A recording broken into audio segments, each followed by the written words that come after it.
Kan aramni ajjeese kaleessa mucayyoo jiddatti duute bishaan nyaata jedhan saniifi imimmaan osoo nun qoorini amma mucaa Harargee kana ijoollee Arsiittuu dirii jedhanii as baasaa jiran. Salaamatan daganne jaalatamtoota fi kabajamtoota hordoftoota umma ifnaan. Assalaamu alaikum warahmatullaahi wabarakaatuh. Bakka jirtanitti nagaa rahman isin biraa jiraatu jecha. Waan ajaa'ibe waan keessa kiyya na dhukkubse osoo ibsadhe meediyaa kana jechuudha. Bara 2006 hordofaani akka faranjiititti hanga ilaa bara 2025 kana meediyaa kanarra jira. Bara keenya sanii hin heerumnullee hin dhallullee hanga Oromiyaa wala boomtu hanga Oromoon bilisoomu jechaa turre as deemnee hacee dhabnaani gaa'ela godhachuu eegallee jechuudha. Garuu waan tokko isinii hima dhageeffadha. Kaleessa abbootiin keenya iccitii walii hin dabarsinuu fi waraqata garatti walii nyaatan. Waan na dhukkubse keessaan jechuudha. Wanni akka malee na dhukkubsu yoo Oromoon Oromoo waraanu qofa. Wallaahi odoo diinnis na ajjeese uumaa miti. Keessattuu jechuudha. Keessattuu abbootiin keenya kan kalee arfan qalloo fi siikoo mandoo warra lukaa wal hojii deemee qabsaa'edha.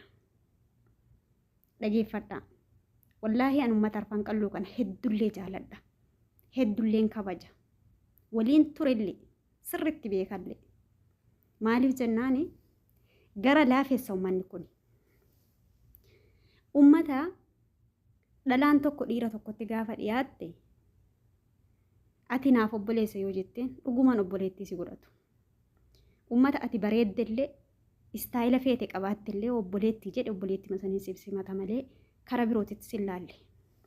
Uummanni akkanaa garuu loqoda arfan qalloo baattanii arsii akkana goona arsii akkana goona yoo jettan isin jala saarfadha ijoolleen arfan qalloo. Atillee ijoolleen arsii loqoda arsii dhiqaaladha. Arsii miti. Arsiin Oromoof du'a malee Oromoon ajjeesu abboo. Miskiina karaa deemu kana mee maas jala hate yoo dirtu ati. Eshi gumaa kan baafte mee arsiif. Bu'aan ati arsii fidde maali yoo maqaa arsii balleessite malee. Ati hoo Harargeef maal hojjechuu hetta. Arsii akkana goona gaafa jette dhaloonni kee maal sirraa dhaala. Sima deebi'ee ajjeesaa dhageeffadhu. Ilmuma ati dhalchitetu ilmuma ati dhaltetu deebi'ee si waraana. Dhiigni Oromoo jechuudha. Sima deebi'ee nyaata. Waan sii dhaamu.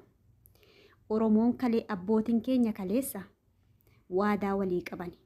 Nuti ilmaan isaaniiti. Fiixa fiixatti tara waadan badaadha kakuun badaadha. Oromoon waliif kakatet dhaaba gad dhaabbatet aarsaa hanganan jenne kafalet nullee haa hojjetu nuttis haa hojjetu. Abiyyi Ahmed ilma abbaa gadaati. Ilma Oromooti masaraa mootummaa jira.